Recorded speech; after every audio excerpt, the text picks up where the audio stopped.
iyo abantu biruka 100 metre biruka gose ariko mu masegonda nka 10 canke 11 kuruse biheze. Ariko iyo tuvuze ikintu bitwa marato biruka ikirere kirekire ntibahera muri vitesse nini, bahera kuri vitesse iri constant bakagenda bakiruka mugabo ntibagabanura. Ngo ikintu kibashoboza n'ikintu bitwa ngo endurance, kutarambirwa, kudetebukirwa. Umwanya umara uri muri muvema kanaka utarayireka ngo niyo bitwa endurance. Rero umuntu w'umunebwe by'ukuri azoshobora ibindi ukuyemo gusoma Bibiliya. Bibiliya si ukuri ko kwemera gusa ariko n'ukuri ko kubamwo. Kenshi niyo tubwiye abantu kwihana batubwira bati je ndazi ibyaha ibyo ari byo nzobyirinda, ariko ugasanga bya bindi azi ko ari ibyaha nivyo yamakora. Umuntu w'umunebwe azoshobora ibindi ukuyemo gusoma Bibiliya, kubera azogira arayisomye arambirwe, azogira arayisomye itiro rize, azogira arayisoma cyavuga ati ntavyo ntahura.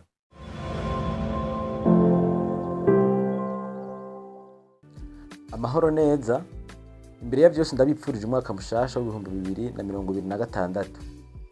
Niwaba ari rya mbere uriko urandaba ndaguhaye kaze ku buzima bw'umukristo, kandi niwaba warabanye nanje muri video y'ubuheruka ivuga ku ijambo ry'Imana mu buzima bwa misi yose, unkurikire guhera ku ntango kugira ku iherezo, kuko uza guhimbagwa bwose nibiza kuvugirwa muri no ntahe yanje. Aho niwaba utabonye iyo video y'ubuheruka ivuga ku ijambo ry'Imana mu buzima bwa buri musi, ndaza kugushirira iriye muri description no muri commentaire ya mbere kugira ngo uyirabe. Bahaye ikaze mwese, ni jewe kaze wabera tugiye kubana. Yesu abahezagire. Murabizi agakiza kagira intahe, nanje ibyo ngiye kuvugira hano ni intahe iwanje atari yose, ariko nisunze cyane ku kintu cyitwa ijambo ry'Imana, cyane cyane kurisoma. Navukiye mu muryango w'abantu bakijijwe kandi nongera ndahakurira, ariko murabizi mu bintu umwana avukana agakiza ntikarimo. Hariho ibyo twize mu mashure bakatubwira bati iyo umwana avutse mu maraso yiwe haba hariko hatemberamwo 50% vya papa wiwe na 50% by'ibitembera mu maraso ya mama wiwe. Muri ivyo bintu agakiza ntikarimo. Nanje rero ikibano carangize kingaruka nkuko umwana kimugira kingaruka, ishure ryarangize kingaruka nkuko uwundi mwana wese rimugira kingaruka, ritarabiye ngo yavukiye mu rugo rw'abantu bakijijwe. Ingeso bajya abana bakorana mu kibano ziya zo kwishure muri ya myaka ya adolescence, nanje byarambaye nkuko biba ku bandi bose. Kandi ico gihe by'ukuri sinobwa ngo nari mfise agakiza, naho nari nakuriye mu muryango w'abantu bakijijwe kwa muhungu no ku gatandatu nkaja gusenga. Ariko ibyo ngiye kuvugira ngaha ni ntahe iwanje, ingene ijambo ry'Imana ryampinduye ntari bwiwe n'abandi bantu, ariko ndagisomeye. Ndaza no kubereka umurongo w'ijambo ry'Imana wampinduriye ubuzima. Nzorinda nsaza mere imvi ntavyibagiye, kandi nawe wongeye kubisangiza ndizeye ko biri buhindure ubuzima bwawe. Na cyane cyane ko ngaha ku buzima bw'umukristo tuhigira ibikorwa, ntabwo tuhigira siyansi z'ivyiyumviro ngo bigume mu vyiyumviro, ariko tuhigira ibiduhindura tukabishira mu bikorwa. Hari mu mwaka w'ibihumbi 2018 ndabyibuka neza, hari ku munsi wa gatanu mu masaha yo ku mugoroba ariko turakoropa urusengero turugirira isuku. Hama umukozi w'Imana umwe arahaca, twahejeje gukoropa turiko turasezerana. Hama abari baturongoye muri korale baramuha ijambo aturamutse. Kimwe mu bintu yatubwiye gikomeye ntazigira nibagira, yariko aratubwira ati acarugwaruka mu rukwiye kugira inkomezi, atwigisha gukora, atwigisha kutagira ubunebwe, ariko cyane cyane ashiramo ikintu cyo kuvyuka kare. Arakivugira, arakiduteramo intege, atubwira ati iyo umuntu abyutse kare aba ariko arongereza amahirwe yiwe yo kunguka byinshi kuri uwo murango. Arabidusigurira, ariko icyo gihe sinariko ndabishira ku mutima cyane gose. Nanje ubwanjye ndavyibuka, nama mvyuka ari uko bavuze bati nturavyuka. Umuvyeyi akampamagara ati mbega nturavyuka. Aho haba ari nko muci, ariko mu gihe by'ishure naho naravyuka nkaja ku ishure nk'abandi bose. Ariko mu gihe cyo muci ataco nkufise nkora ataki by'ukuri saa moya saa mbiri byarashika. Sinobwa ngo nigera nzinduka atahongiranje ataco mfise nkora. Muri buzima bwanje kuzinduka ntivyari biri. Ariko kandi ikindi gihe ndi muri lycée muri uwo mwaka nyene nari mfise umugenzi wanje yari afise ubuzima bwo gusenga no gusoma ijambo ry'Imana. Yarageze kure, yarashobora kuza aravyuka asenga yongera asoma ijambo ry'Imana. Anshingira intahe ambwira ati jewe nama mvyuka mu gitondo gusenga, akabimbwira ngene avyuka gusenga. Nanje numva birantangaje kuko namuruta imyaka, ariko nanje ico gihe nari ntangwe guhumuka buke buke, ntangwe gushira umutima kw'ijambo ry'Imana. Ndibuka ico gihe cyo muri 2018, murabona amashuri atangura mu kw'icenda, igice ca mbere twagitanguye muri uku kw'icenda. Ico gice ca mbere gihera ata manota mfise. Ndavyibuka neza umuntu nari mfise 41, kandi kuronka 41 aho wahora ubitora wahora ugerageza ari rya mbere urose munsi ya 50, biba ari ibintu bibabaza umuntu akunda kwiga. Ariko nanje rero byarambabaje, birantera ubwoba, ariko ndibwira mu mutima ikintu compa amanota, ikintu cotuma mu bindi bice nzoronka amanota nkamenya, nuko nosenga Imana. Niko nibwiye mu mutima. Ndavyibuka uwundi munsi turi mu gisagara cambwira umuvyeyi wanje ati ngurira Bibiliya. Mu mutima navuga ati reka ngurire Bibiliya senga Imana, ntabihanowe n'uwundi muntu n'umwe, ari jewe ndavyibwiye. Umuvyeyi wanje ntiyahigimaze kumwe ushobora gusaba ibintu bakakubwira ati rindira. Ndabona n'ahantu twari tugeze, twaciye dukata, twari mu gisagara cy'Igitega. Aca aragenda arangurira Bibiliya, angurira na kantike, turanabifunikisha. Hama ntanangura gusoma Bibiliya buke buke, ntangura no gusenga. Mugabo murumva icyatuma nsenga gose, nagomba amanota. Bibiliya ntiyanyoroheye gusoma, ariko ndaza kubabwira ingene nashoboye kuyisoma. Kandi nawe ni waba ugomba ubuzima bwiza bwo gusoma ijambo ry'Imana, uze kuvyandika ahantu hora ubisoma uko bukeye ko bwije, ndabizi bizokubera vyiza. Ariko Bibiliya ikingoye gusoma, hari uwaciye amfasha arambwira ati nimba ukeneye gusoma Bibiliya neza, tangurira ku bitabo vyoroshe, usome ubutumwa bwiza, isezerano rishasha, usome Zaburi, usome imigani. Ubihejeje uwongere ubisubiremwo. Ikindi gihe uzohera mu itanguriro usome Bibiliya yose. Mu ncamake, iyo ndiko ndasoma Bibiliya, kubera nari navukiye mu muryango w'abantu bakijijwe, naraje gusenga nkumva bavuga nkumva ijambo ry'Imana ku rusengero, naho bitari bishimitse. Ariko ico nibuka nuko ico gihe ciwanye ndiko ndiga gusoma Bibiliya, nzinguruye mu isezerano rishasha, ngasoma nti Zakayo, nacamvuga ati ibi ndabizi, aho nkaba ndazinguruye. Nsubiye kuzingurura nk'uko ngasoma ati uko jambo yihinduye umuntu, nacamvuga ati ibi ndabizi, barabinyigishije mu gice. Nkansubira nkazingurura, nkisanga byangoye gusoma Bibiliya, atari uko mfise amajambo y'Imana muri jewe. Ariko uwo muntu ndamushimira, Imana imuhezagire, yari umunyeshuri nkanje ico gihe, ariko wewe aza yaratahuye cyari ijambo ry'Imana. Aca arangira inama ati soma isezerano rishasha ryose, uhejeje urisubiremwo, hama wongere ugende gutangurira mu isezerano rishasha, ugira ko udasimba, usome iminsi yose, hama uze urasenga. Naravyubahirije vy'ukuri, kandi byambereyemo icyamwa gikomeye. Ngiye kubereka umurongo w'ijambo ry'Imana duhagararako, nongere ndababwire ikintu cyampinduriye ubuzima bwanje. Icyambere cyampinduriye ubuzima bwanje n'uyu murongo w'ijambo ry'Imana ngiye kubereka.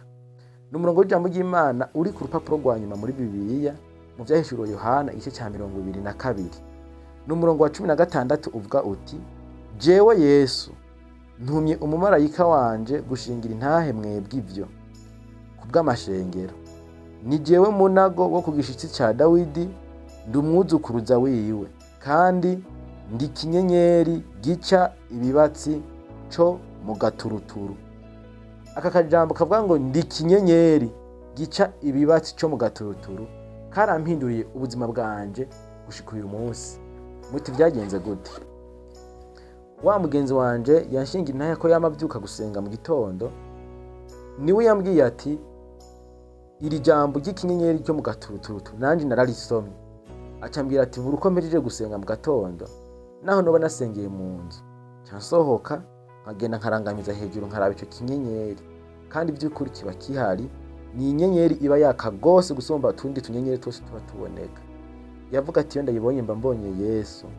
Nayo kugira ngo uyibone bisaba by'ukuri kuvyuka mu gaturuturu, ukavyuka nka 11. 11 uba ukiyibona, ariko iyo tugeze muri za periode usanga buca kare 11 ntayibona. Nanje rero ico gihe ndawisomeye no murongo w'ijambo ry'Imana, naciye nibuka ya mpanuro ya wa mukozi w'Imana yatubwira ati iyo uzindutse mu gatondo uba wongereje amahirwe yawe yo kuri uwo munsi, iyo uvyutse kare uba uri kurongereza amahirwe.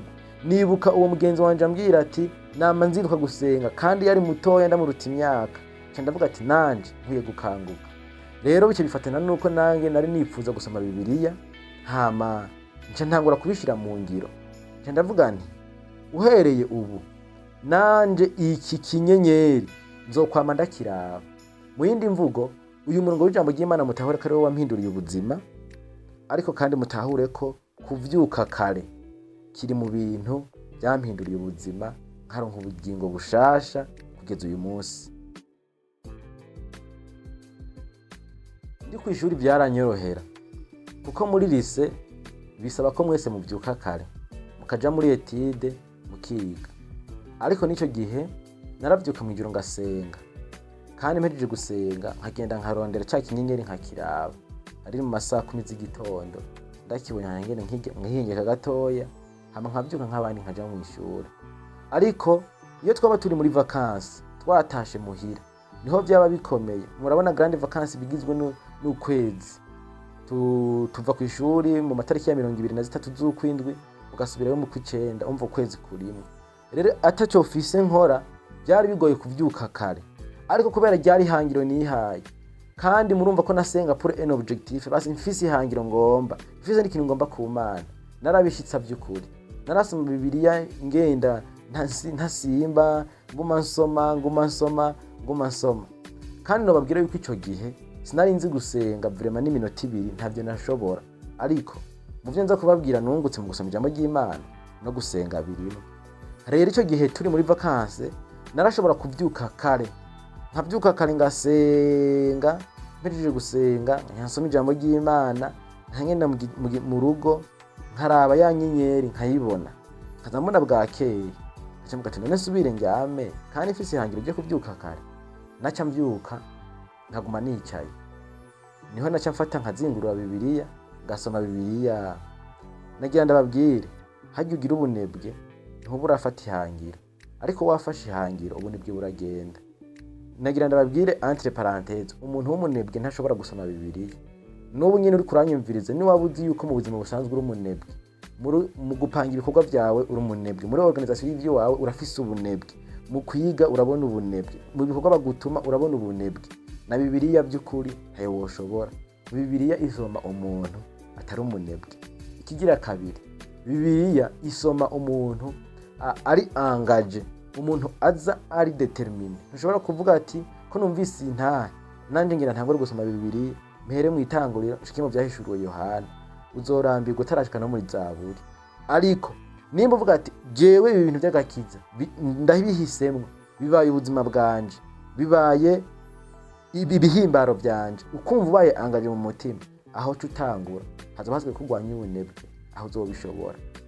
Harimo akantu k'akabanga novuga, ngira ngo ijuru niki ryagashizemo kugira ngo abantu babanebwe ntibabishobore, kandi n'ivyo ndiko ndasoma mu bwenge bwa Salomo biraboneka neza ko ibintu by'Imana ata muntu w'umunebwe yobironka. Nanje nari mfise ubunebwe ico gihe, ariko ubunebwe igihe nahitamo kuvyuka kare misi yose bwaraheze, kuko muvyutse mu gitondo nyibuka ati nta murima nzindukiramwo mfise, nta mangazini nca nzinduka kugurura mfise, nta gikorwa mfise nca ngenda gukora. Naravyuka nkaja muri douche, mvuye muri douche ngaca ngaruka muri chambre nzingurura Bibiliya, nkayizingurura nkayisoma kugera saa moya. Ndibuka yuko harashobora kugira igihe size saa 2 nkasubira nkiryamye ko atatu mfise nkora. Ariko kandi nagenda babwire yuko ni waba uri umuntu nk'akarorero w'umujene, uguma uvuga ati none kazoza kanje bizogenda gute, nzokora iki mu buzima, ukaguma wiyumvira ibintu wakora ntubitore, ni kubera ngira ngo vyiyumvira mu masaha atariyo. Mu gitondo ubwenge buba bukiri bushasha, niho nasanga nasenze nasoma ijambo ry'Imana, ngasanga natamwe kwiyumvira kuri kazoza, nkiyumvira ama projet, nkiyumvira ibintu bikomeye, ugasanga ubunebwe rero bwaheze kuri ubwo buryo. Mu vy'ukuri kuvyuka kare birimwo kongereza amahirwe yawe kuri uwo munsi. Ngiye kubabwira bimwe mu bintu byahindutse ku kubwo gusoma Bibiliya buri munsi. Icyambere cyahindutse mu by'ukuri naratahuye Imana uko ntahora ndayitahura, kuko nahora mpaririza n'abavyeyi nkavuga ati none Imana iravuga, none by'ukuri ibi birabaho, ngasanga mfise ibintu by'ibihari byinshi kandi ndi umuntu wo mu ngoro y'Imana, ndi umuntu ndirimba, mu yindi mvugo nari umuntu atizera. Ariko kubwo gusoma Bibiliya buri munsi naratahuye Imana ukundi kuntu gushasha. Ibi nkiriko ndabivuga nk'uko ni haba hariho umuntu wo muri lycée twabanye muri lycée muri Senede Igitega ariko araraba ino video anzi yoshobora gushinga intahe muri commentaire kugira ngo abantu babone by'ukuri ko ntariko ndabesha. Narakora ibyaha nk'abandi bose, ariko ijambo ry'Imana niryo ryampinduye, nisanga nabaya ahantu ho kubaho nigunze jewe jenyene nkagira umugenzi Bibiliya, kandi by'ukuri barabizi ko nahindutse, bo bishingira intahe. Ndasavye ni waba urimwo uvyandike muri commentaire. Ikigira kabiri, maze gutahura Imana narihanye. Ntiwotahura Imana ngo ugume uri kwa kundi nyene, ugumukora bya bindi nyene, ugumuca hahandi nyene. By'ukuri narihanye, kandi sinarinze bya bindi byo kuwa Mungu ngo ugenda gufuka amabihani ibyaha. Ndavyibuka nagiye mu ndwi hagati ndasaba uruhusha muri encadrement, ndavuga ati mu uruhusha jewe ngiye aha gukora ibi nibi, barabitahura cyane ndagenda, bacha barampa uruhusha. Ndagenda ndabwira umukozi w'Imana ibyangoye byose baramfasha. Urumva ico ni ikintu kigira kabiri mbona nahawe no gusoma ijambo ry'Imana, ntahawe n'umuntu wari we wese. Nari mfise ibintu byinshi naharira ntemera, ariko navyemejwe n'ijambo ry'Imana. Kubera iki? Naragomba guhinduka, naragomba ko hari ikintu Imana yogira gute yonkorera. Ikintu kigira gatatu, nungutse kubw'ijambo ry'Imana. Mu by'ukuri ubuzima bwanje sindi umunebwe, ndi umuntu akora. Narasomye ijambo ry'Imana, ndasoma mu migani, ndasoma n'ahandi heshi, ndatahura yuko umuntu w'umunebwe by'ukuri, umuntu afise ubunebwe mu bikorwa byiwe canke bamutuma akagambarara, canke mu bikorwa byiwe nyene akaguma yicaye ngaho batekarya atacakora atacahereza amaboko. Naratahuye by'ukuri ko uwo muntu adahimbara Imana. Nanjye rero naciye mpinduwe n'ijambo ry'Imana. Ndavyibuka n'igihe nawe natashe muri vacances ndi muhira, sinashobora kuma nicaye ngaho bampamagare saa sita nge hama ngo no mwijoro bambwiye ngo nge. Napfuma ndaba igikorwa kimwe nkora, kandi twari dufise umukozi.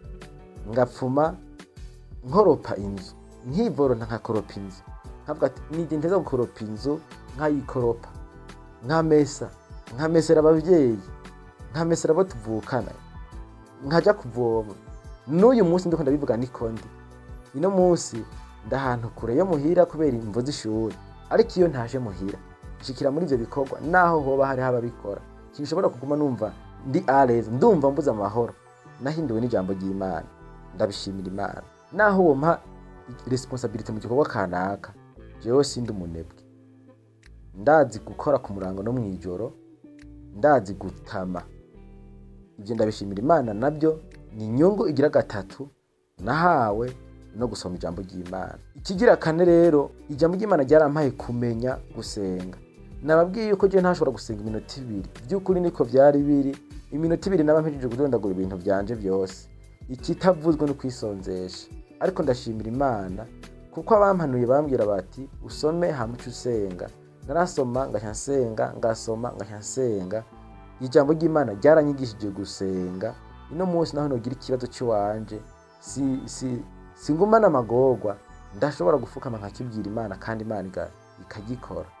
Ndashimira Imana gusoma ijambo ry'Imana je byaranyigishije gusenga.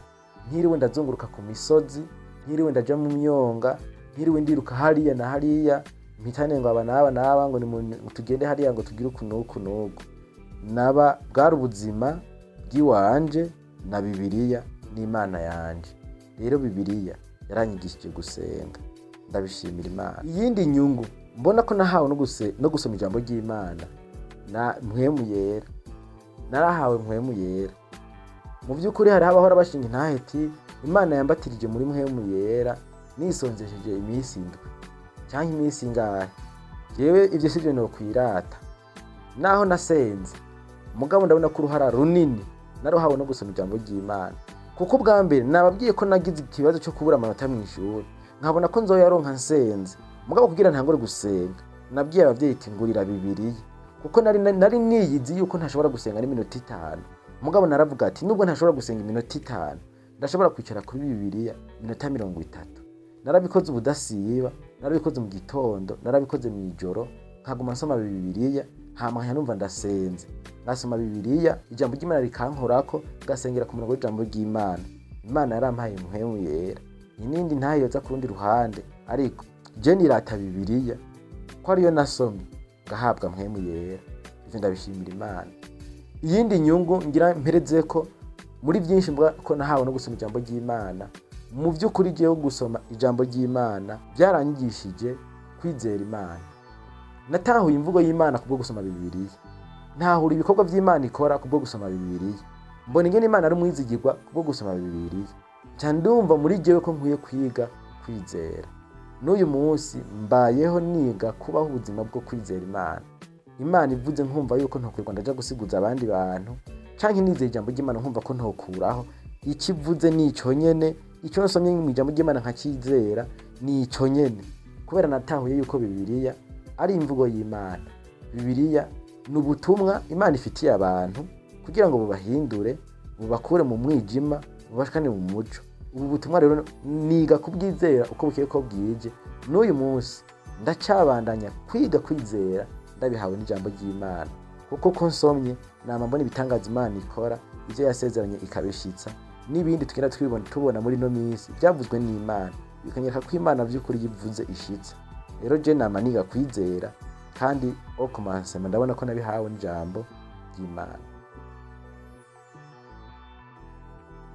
Kuva ico gihe gushitsa n'uyu munsi sindigera mpindura amasaha yo kuvyuka mu gitondo. Ndashobora gukora ibikorwa nkaruha, nkaryama nasanzaye narushe bikangora, ariko ntibivuze ngo nahinduye. Hirya yejo mvyukira ya masaha nyene, nkazingurura Bibiliya, ngasoma Bibiliya, ngasenga Imana.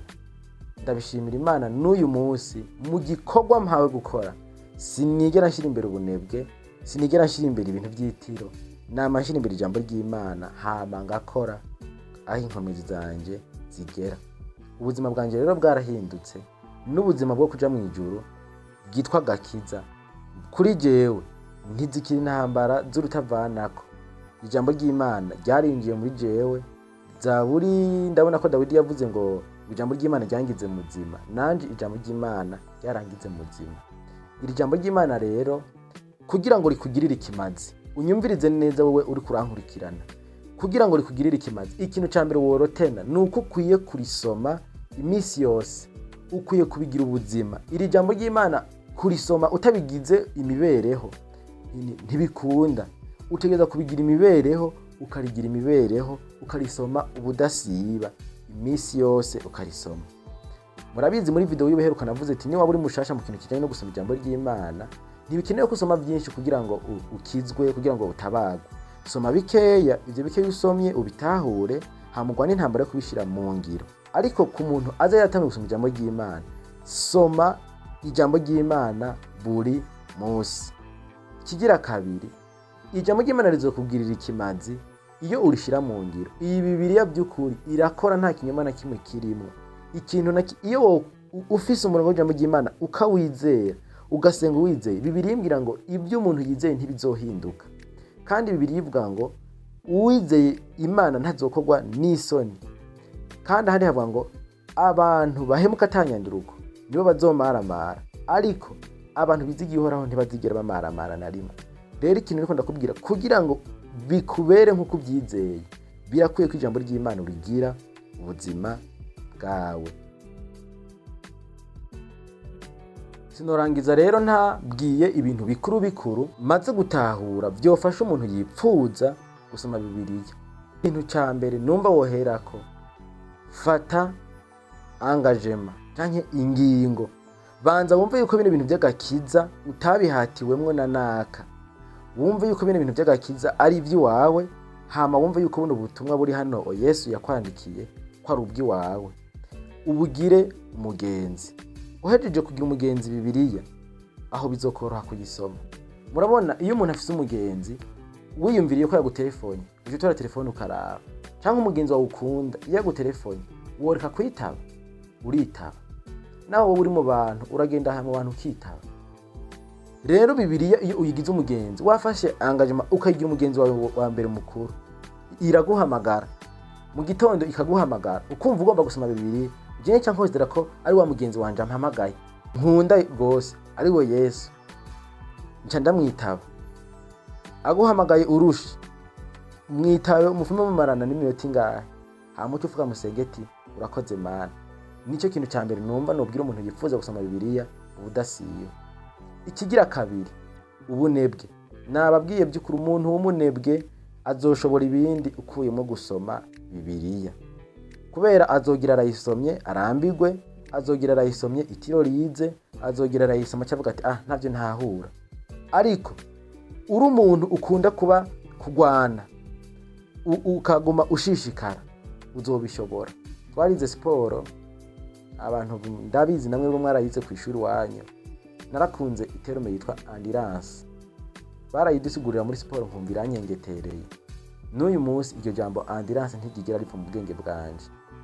Endurance ikintu nayitahuye iratandukanye na vitesse.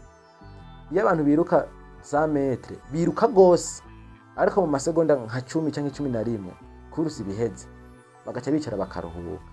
Ariko iyo tuvuze ikintu bitwa marathon biruka ikirere kirekire, ntibahera muri vitesse nini, bahera kuri vitesse iri constant bakagenda bakiruka, mugabo ntibagabanura. Ngo ikintu kibashoboza n'ikintu bitwa ngo endurance, kutarambirwa, kudetebukirwa.